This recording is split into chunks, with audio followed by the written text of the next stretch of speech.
Hello दोस्तों, नमस्कार। उम्मीद करते हैं आप अच्छे होंगे। आज हम इंग्लिश के कुछ महत्वपूर्ण ग्रामर सेक्शन से कुछ प्रश्न लिए हैं जिनका हम बताएंगे कहाँ उपयोग करते हैं। सबसे पहले हम आर्टिकल ले आऊँ। आर्टिकल में क्या है? ए और ए एन दा। आज हम कैसे कहाँ दा का प्रयोग करते हैं, कहाँ ए और एन का प्रयोग करते हैं, आइए हम सीखते हैं। सबसे पहले दा लेते हैं। दोस्तों, दा का प्रयोग सबसे पहले दा का प्रयोग हम या तो कोई चीज़ स्पेशल या प्रसिद्ध होती है वहाँ उपयोग करते हैं, या तो किसी न किसी चीज़ से फेमस है, प्रसिद्ध है, और या तो क्या विशेष स्थान पर हम दा का प्रयोग करते हैं। अब आइए हम देखते हैं, जैसे कुछ प्रसिद्ध इमारत है, इनमें हम क्या करेंगे? दा का प्रयोग करेंगे। आपके सामने कभी भी प्रसिद्ध इमारत जैसे रेड फोर्ट, जिसको हम हिंदी में लाल किला कहते हैं, अगर ये लिखा हो तो इसके सामने हम दा का प्रयोग करते हैं। इसके बाद ताजमहल अगर दिया है तो ताजमहल के सामने भी हम दा का प्रयोग करेंगे। कुतुब मीनार के भी सामने हम दा का प्रयोग करेंगे। इंडिया गेट है, इंडिया गेट के भी सामने हम दा का प्रयोग करेंगे। इसके बाद चार मीनार भी है तो इनके सामने हम क्या दा का प्रयोग करेंगे। ये हो गया हमारा प्रसिद्ध इमारत। अब इसके बाद हम देखते हैं प्रसिद्ध किताब। अगर प्रसिद्ध किताब या धार्मिक किताब है तो उनके सामने भी हम दा का प्रयोग करते हैं। जैसे हमारे सामने एक उदाहरण है गीता, तो इसके सामने हम दा लगाएंगे, दा गीता। रामायण के सामने दा लगाएंगे, दा रामायण। और ये कुरान है, इसके सामने हम दा कुरान। और बाइबल, इसके सामने हम क्या लगाएंगे? दा बाइबल का प्रयोग करेंगे। इसके बाद प्रसिद्ध पहाड़ है, प्रसिद्ध जो पहाड़ियाँ या माउंटेन है उनके सामने भी हम दा का प्रयोग करेंगे। दा हिमालय, दा विंध्याचल, दा अरावली, ऐसी जो पहाड़ियाँ हैं उनके सामने हम दा का प्रयोग करते हैं। इसके बाद हमारे पास प्रसिद्ध नदियाँ हैं। प्रसिद्ध नदियों के सामने हम दा का प्रयोग करते हैं, जैसे दा गंगा, दा यमुना, दा नर्मदा, दा कावेरी और दा गोदावरी। ये ऐसी प्रसिद्ध नदियाँ हैं जिनके सामने हम दा का प्रयोग करते हैं। कुछ हमारे पास जैसे प्रसिद्ध नाम, जैसे महात्मा गांधी है, महात्मा गांधी के सामने भी दा का हम प्रयोग करते हैं। अब कुछ झीलों का नाम है जो प्रसिद्ध हैं, उन झीलों के नाम के सामने भी हम दा का प्रयोग करते हैं, जैसे दा डल झील, दा बुलर झील, दा चिल्का झील। ऐसी ये कुछ झीलें हैं जिनके सामने हम दा का प्रयोग करते हैं। कुछ महासागर के सामने भी हम दा का प्रयोग करते हैं, जैसे दा प्रशांत महासागर, दा अटलांटिक महासागर, दा आर्कटिक महासागर, दा हिंद महासागर। इनके सामने भी हम दा का प्रयोग करते हैं। दोस्तों, उम्मीद करते हैं कि आप दा का प्रयोग आपको पता चल गया होगा कि आप कहाँ दा का प्रयोग करते हैं। इसके बाद हम आते हैं ए और एन में। तो ए और एन का प्रयोग हम सबसे पहले हम देखते हैं एन का प्रयोग कहाँ करते हैं। तो एन का प्रयोग हम छोटा या बड़ा या छोटी बड़ी, छोटा ऊ बड़ा ऊ, मतलब जो हिंदी में स्वर होते हैं, अगर कोई भी अक्षर वहाँ से स्टार्ट होता है तो वहाँ हम एन का प्रयोग करते हैं। जैसे हमारे पास बहुत सारे वर्ड लिखे, जैसे एम एल ए को अगर हम हिंदी से लिखेंगे तो ये पहले कहाँ से स्टार्ट होता है? एम, और ये कहाँ से हो रहा है? ए। हिंदी का स्वर ए है, इसलिए इसमें क्या लगाएंगे? एन लगाएंगे। ऐसे एम ए भी पहले अगर इसको हम हिंदी से लिखेंगे तो ये भी कहाँ से? ए से स्टार्ट हो रहा है, इसलिए हम इसके पहले आगे एन लगाएंगे। एस डी एम को अगर हिंदी से हम एस लिखते हैं तब भी ये ए से स्टार्ट हो रहा है, इसलिए इसके आगे सामने हम एन लगाएंगे। जैसे यहाँ होता है हमारे पास ये BSc दिया, BSc ये हमारे पास बी, अगर हमको हम हिंदी से लिखते हैं बी, तो इसका पहला वर्ड बा है। बा क्या है? एक कॉन्सोनेंट है या काका का अक्षर है, तो हम इसके सामने क्या लगाएंगे? ए लगाएंगे। क्या लगाएंगे? ए। हम एन नहीं लगा सकते। तो आपको ध्यान रखना है कि अगर काका गागा से स्टार्ट होता है तो उसके सामने ए लगाना है, और अगर छोटा या बड़ा या से स्टार्ट होता है तो हमको क्या लगाना है? एन लगाना है। जैसे हमारे पास PhD दिया, PhD में हम क्या लगाएंगे? ए लगाएंगे, क्योंकि अगर हमको हिंदी से लिखते हैं तो इस पहला वर्ड क्या आता है? पा आता है, जिस कारण से हम इसको क्या लगाएंगे? पी लगाएंगे। दूसरा, और बहुत सारे वर्ड हैं, जैसे हमारे पास दिया एक आर क्या होता है? ये हिंदी में अगर इसको हम लिखते हैं तो ये क्या कहलाता है? आर। ये कहाँ से स्टार्ट हो रहा है? एस से, लेकिन इसका जब हम प्रोनाउंसिएट करते हैं तो ये कहाँ से आ जाता है? पहला वर्ड क्या आता है? आ आता है, और आ आने के कारण ये क्या हो जाता है? हिंदी का स्वर है, इसी कारण से इसके सामने हम एन लगाते हैं। तो इसके सामने एन लगाएंगे। जैसे ऑनेस्ट है, ऑनेस्ट भी अगर इसको हम लिखेंगे तो क्या आता है? आ से स्टार्ट होता है, इसीलिए हम इसके सामने क्या लगाएंगे? एन लगाएंगे। दोस्तों, ऐसे बहुत सारे, जैसे हमारे सामने एक यूरोप है, यूरोप यू से स्टार्ट होता है, लेकिन अगर हम इसको हिंदी से प्रोनाउंसिएट करते हैं तो ये क्या आता है? यू आता है, और यू का क्या है? ये काका में उसमें आता है, और ये कॉन्सोनेंट है, जिसके कारण से हम इसमें क्या लगाएंगे? आ यूरोप लगाएंगे। इसके बाद क्या आता है? यूनिवर्सिटी को भी अगर हम हिंदी से लिखते हैं तो यू, हमारे पहला वर्ड क्या आता है? यू आता है, जिसके कारण से हम इसके सामने क्या लगाएंगे? ए लगाएंगे। जैसे यूनियन है, यूनियन भी क्या है? इसको भी हम लिखेंगे तो क्या यूनियन यू से स्टार्ट होता है, इसी कारण से इसके सामने हम ए लगाएंगे। इसी तरह से अगर कोई भी नाउन दिया, जैसे बुक है, बुक के सामने ए लगाएंगे, स्टूडेंट है, स्टूडेंट के सामने ए लगाएंगे, कार है, कार के सामने बैग, यूनिट, सॉन्ग, सब इनके सामने हम क्या लगाएंगे, आ लगाएंगे, क्योंकि इनका अगर हम प्रोनाउंसिएट करते हैं तो जैसे बुक है, बुक कहाँ से स्टार्ट होता है, बा से, इस कारण से ये हिंदी का क्या है, कॉन्सोनेंट है। स्टूडेंट भी यस से स्टार्ट, स्टूडेंट भी किससे होता है, यस से स्टार्ट होता है। कार भी किससे, का से, बैग बी से, बस से, यूनिट यू से, और सॉन्ग सा से स्टार्ट होता है। इसके कारण से इनके सामने हम ए का प्रयोग करते हैं। उम्मीद करते हैं दोस्तों कि आप ए और एन का प्रयोग आप बड़े आराम से कर पाएंगे और पेपर में आएगा तो उसको सॉल्व कर पाएंगे। इसके बाद हमारे पास दो वर्ड हैं, सम और एनी। सम और एनी का प्रयोग हम कहाँ करते हैं, तो सम का प्रयोग हम साधारण वाक्य या सिंपल सेंटेंस में कह सकते हैं। हम अगर सिंपल या साधारण सेंटेंस है तो उसमें हम सम का प्रयोग करेंगे। जैसे हमारे पास कुछ सेंटेंस लिखे हैं, आई हैव सम बुक, मतलब हमारे पास कुछ बुक हैं, या वी बॉट सम फ्लावर्स, वह कुछ फूल खरीदा, हम कुछ फूल खरीदे। तो इसमें क्या है, ये सब कैसे सेंटेंस है, सिंपल सेंटेंस। हमको ये ध्यान रखना कि हमारे पास अगर सिंपल सेंटेंस है तो हम क्या यूज करेंगे, सम का यूज करेंगे। और अगर निगेटिव है तो हम, अगर नकारात्मक या प्रश्नवाचक सेंटेंस है तो इसमें हम क्या यूज करेंगे, एनी का यूज करेंगे। जैसे हमारे पास ही मेड सम पेन्स, ये कहता है कि हमने कुछ पेन बनाया, तो इसमें कौन सा सेंटेंस है, ये साधारण है। तो साधारण में क्या दिया है तुम्हारे पास, क्या यूज करोगे, सम। अगर यहीं जैसे अब एनी का प्रयोग आ जाए, एनी का प्रयोग हम कहाँ करते हैं, जहाँ वाक्य क्या होता है, निगेटिव, नकारात्मक होता है, वहाँ हम एनी का प्रयोग करते हैं। जैसे हमारे पास कुछ उदाहरण दिया है, I do not have any book, मेरे पास कोई बुक नहीं है। तो यहाँ कौन सा ये सेंटेंस है, ये नेगेटिव सेंटेंस है, जिसके कारण से हम इसमें किसका यूज कर रहे हैं, एनी का यूज करते हैं। इसी तरह से दूसरा सेंटेंस है, we did not buy any cars, वह हम कोई कार नहीं खरीदे। तो ये इसमें क्या कौन सा सेंटेंस है, डिड नॉट लगा हुआ है इसमें, तो ये नेगेटिव होने के कारण इसमें हम क्या यूज करेंगे, एनी यूज करते हैं। और दोस्तों डिड नॉट नेगेटिव पहचानने के लिए एक और सबसे अच्छा तरीका है, कभी कभी ऐसे लिख देता है अपॉस्ट्रोफी लगा के और ये नॉट को लिख देता, तो ये भी ध्यान रखना कि ये क्या नेगेटिव सेंटेंस है। इसमें भी ध्यान रखना कि ये नेगेटिव सेंटेंस के कारण इसमें क्या लगाएंगे, हम एनी लगाएंगे। तो आप ध्यान रखिए कि सम के साथ अगर सिंपल सेंटेंस है तो सम का प्रयोग करना है, और अगर नेगेटिव सेंटेंस और इंटरोगेटिव सेंटेंस है तो आपको एनी का यूज करना है। अब दोस्तों इसके बाद देखिए हमारे पास मच और मैनी है।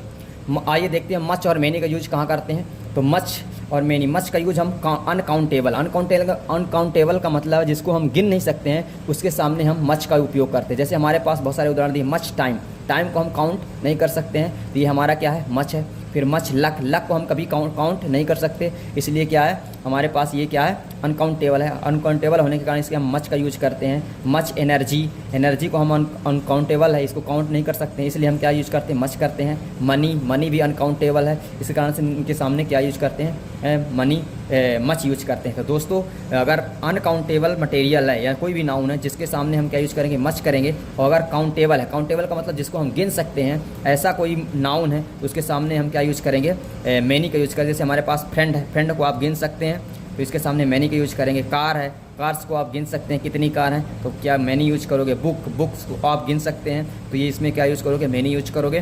कंट्री है, कंट्री किसी भी देश का नाम गिन सकते हो, इसमें क्या यूज करोगे, मैनी। तो आपको ध्यान रखना कि अगर काउंटेबल है तो मैनी का यूज करना है, अनकाउंटेबल है तो मच का यूज करना है।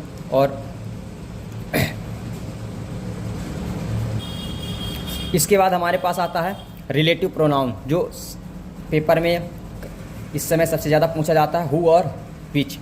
ये रिलेटिव प्रोनाउन है और इनका उपयोग हम कैसे करते हैं दोस्तों। हु का प्रयोग हम किसी भी लिविंग थिंग के लिए करते हैं, मतलब जो जीवित है उसके लिए हम हु का प्रयोग करते हैं। और विच का प्रयोग करते हैं हम नॉन लिविंग थिंग, मतलब कोई भी वस्तु है उसके लिए हम किसका यूज करते हैं, रिलेटिव प्रोनाउन में विच का यूज करते हैं। जैसे हम उदाहरण के तौर पर देखते हैं, सबसे पहले हमको इसके लिए करना क्या है कि हमारे पास जैसे दो सेंटेंस लिखा है, Lencho wrote write a letter to God. Lencho ने किसको पत्र लिखा, गार्ड को पत्र लिखा।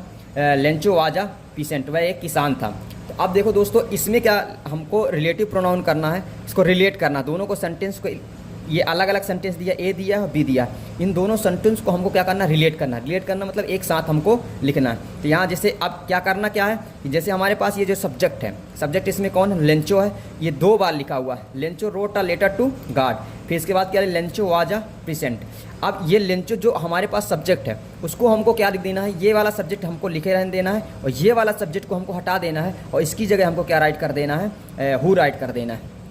अगर लिविंग थिंग है तो हु राइट करेंगे और अगर नॉन लिविंग थिंग है तो विच राइट करेंगे। जैसे हमारे पास अब लेंचो कोई व्यक्ति है जो किसको पत्र लिखा, गार्ड को पत्र लिखा, और लेंचो आजा किसान जो कि क्या है, किसान है। तो ये लेंचो को हटा के हम क्या करेंगे, हु लिख देंगे। इस लेंचो की जगह क्या लिख देंगे, हु। जैसे मैंने ये किया, देखिए Lencho wrote a letter to God, Lencho ने पत्र लिखा गार्ड को, जो वाजा पीसेंट जो कि क्या है, किसान है। तो इस तरह से आप हु का प्रयोग कर सकते हैं। इसके बाद आइए देखते हैं कि विच का कैसे प्रयोग करते हैं। विच का प्रयोग सेम है, इसमें भी क्या हमने बताया, शुरू में बताया कि विच का प्रयोग हम नॉन लिविंग थिंग के लिए करते हैं। जो नॉन लिविंग थिंग कोई भी वस्तु है उसके लिए हम किसका उपयोग करते हैं, विच का। जैसे हमारे पास एक उदाहरण है, Rohit bought a car, the car is a black colour. मतलब रोहित ने क्या खरीदा है, कार खरीदा है। अब ये कार क्या बेटा, नॉन लिविंग थिंग है। अब ये नॉन लिविंग थिंग या नॉन लिविंग थिंग वस्तु है, जिसके कारण इस कार की जगह देखो ये क्या लिखा, the car is a black colour. ये कार कैसी है, ब्लैक कलर है। तो इस द कार की जगह हम क्या लगा देंगे, विच लगा देंगे। तो यहाँ हो जाएगा Rohit bought a car which is a black colour. Rohit ने एक कार खरीदा है जो कि क्या है, ब्लैक कलर है। तो हम दोस्तों उम्मीद करते हैं कि आप इसी तरह से कोई भी सेंटेंस दे दे, आपको क्या करना है कि विच और हु का प्रयोग कर जब दे और रिलेटिव प्रोनाउन के लिए दे, तो आपको क्या करना, सेकंड जो सब्जेक्ट होता है उसकी जगह हमको क्या करना है, हु और विच का प्रयोग करना है। उम्मीद करते हैं कि आप विच और हु का प्रयोग कर लेंगे। अब इसके बाद दोस्तों आइए हम एक और जो प्रयोग आता है सो दैट का प्रयोग देखते हैं। सबसे पहले सो दैट का प्रयोग हम भेरी की जगह क्या लगाना है, सो दैट लगाना है। तो इसका कैसा प्रयोग करते हैं, सबसे पहले हम क्या करते हैं कि वो जो जैसे हमारे पास ये सेंटेंस लिख, the old man is very weak he can not walk. तो जो ओल्ड मैन बूढ़ा आदमी है, बहुत वीक है, बहुत कमज़ोर है, जो कि चल नहीं सकता। तो जो ये हमारे पास भेरी लिखा है, भेरी की जगह हमको क्या लिख देना, सो लिख देना है। और जैसे ही फर्स्ट ये डॉट लगा, फुल स्टॉप लगा, फुल स्टॉप की जगह हमको दैट लिख देना और पूरा सेंटेंस आपको उतार देना। जैसे इसमें क्या है, the old man is very की जगह क्या लिख दोगे, सो। तो the old man is so week. अब ये डॉट लगा, डॉट की जगह आप क्या लगाओगे, दैट लगाओगे, that he can not walk, जो कि चल नहीं सकता। जैसे ये दिया है, the old man is so weak, the old man is so weak. So की जगह भेरी की जगह क्या लगा दिया, सो लगा दिया। और ये जहाँ डॉट है यहाँ क्या लगा दिया, दैट लगा दिया। और इसके बाद ये पूरा sentence, he can not walk, वह चल नहीं सकता। इस तरह से हम दूसरा उदाहरण देखते हैं। जैसे हमारे पास बी नंबर है, सी स्पीक्स वेरी स्लोली, वह बहुत धीरे से बोलता है। वी कैन नॉट हियर हर, उसको जो सुनाई नहीं देता। तो हम क्या करेंगे, ही स्पीक्स वेरी की जगह लगा देंगे सो, तो हो जाएगा ही स्पीक्स सो स्लोली।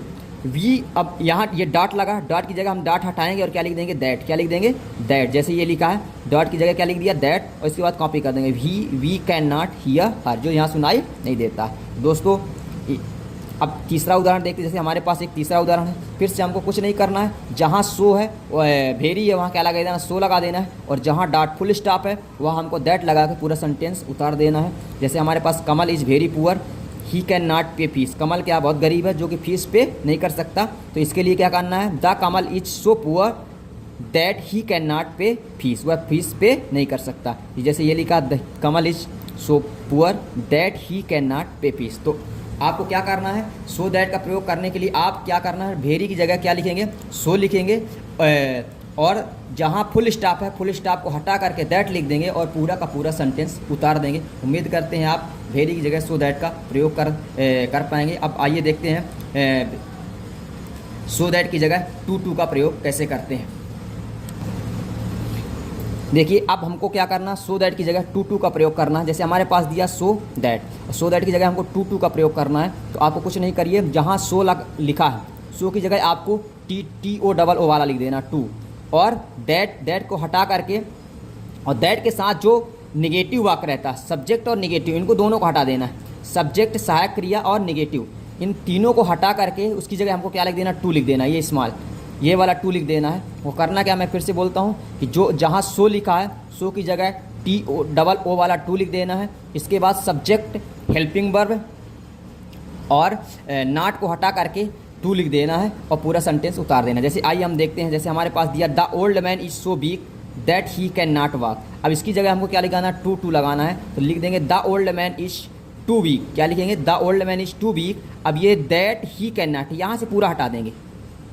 ये पूरा मटेरियल क्या कर देंगे हम, हटा, that he can not be को हटा देंगे और इसकी जगह हम क्या लिख दें, टू वॉक। तो यहाँ हो जाएगा the old man is so weak to walk, यहाँ हो जाएगा टू वॉक, जो चल नहीं सकता।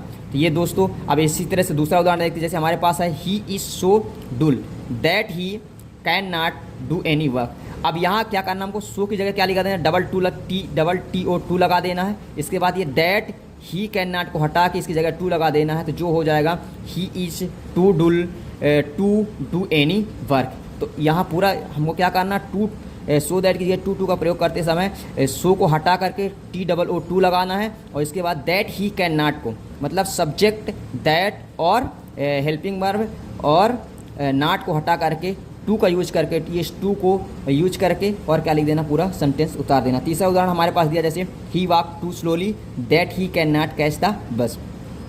इसकी जगह क्या लगना, सो की जगह क्या लगाना, टू लगाना है।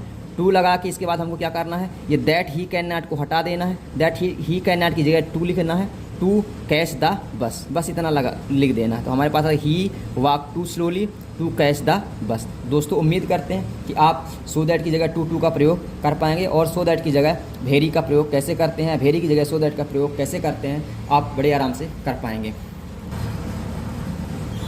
इसके बाद हम देखते हैं कि हमारे पास इफ़ की जगह दूसरा प्रयोग है, इफ़ की जगह हम अनलेस का प्रयोग कैसे करते हैं। तो इफ़ की जगह जब अनलेस का प्रयोग करते हैं तो ये हम इफ़ के स्थान पर जब अनलेस लिखते हैं तो वह खंड क्या होता है, पॉजिटिव हो तो उसे हम दूसरे खंड को उसी तरह से लिख देते हैं, दूसरे खंड को हम क्या बना देते हैं, निगेटिव बना देते हैं। जैसे हमारे पास ये दिया है पहला खंड है, इसमें दो खंड होते हैं। जैसे हमारे पास ये यहाँ से यहाँ तक पहला खंड है और ये क्या है, दूसरा खंड है। तो हमको पहले खंड में क्या करना, कुछ नहीं करना है, केवल इफ़ की जगह क्या लिख देना, अनलेस लिख देना है और इसके बाद दूसरे खंड को निगेटिव का मतलब है जस्ट हेल्पिंग वर्ब के बाद क्या लगा देना, नॉट लगा देना। जैसे हमारे पास ये दिया है अनलेस यू आर ऑनेस्ट और जैसे प्यूपिल है, प्यूपिल विल, जस्ट इसके बाद क्या लगा दोगे, नॉट लगा दोगे, नॉट रिस्पेक्ट यू। तो ये देखो, ये प्यूपिल विल नॉट रिस्पेक्ट यू। जैसे दूसरा उदाहरण है, अब इसकी जगह हमको क्या लगाना, if you work hard you will succeed.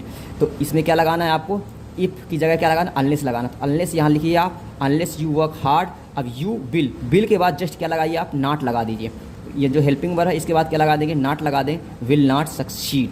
अब तो जैसे ये दिया आपके पास, unless you work hard you will not succeed. तीसरा उदाहरण दिया हमारे पास, you will win the prize if you play well. आपको कुछ नहीं करना है। अब जैसे ये दिया you will win the prize, you will win the prize.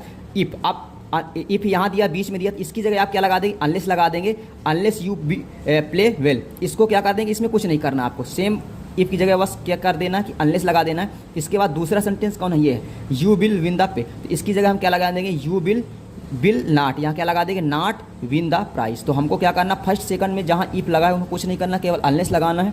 दूसरे सेकंड में हमको क्या करना है, उसको निगेटिव बना देना। जैसे यहाँ दिया देखो, you will not win the prize unless you will play.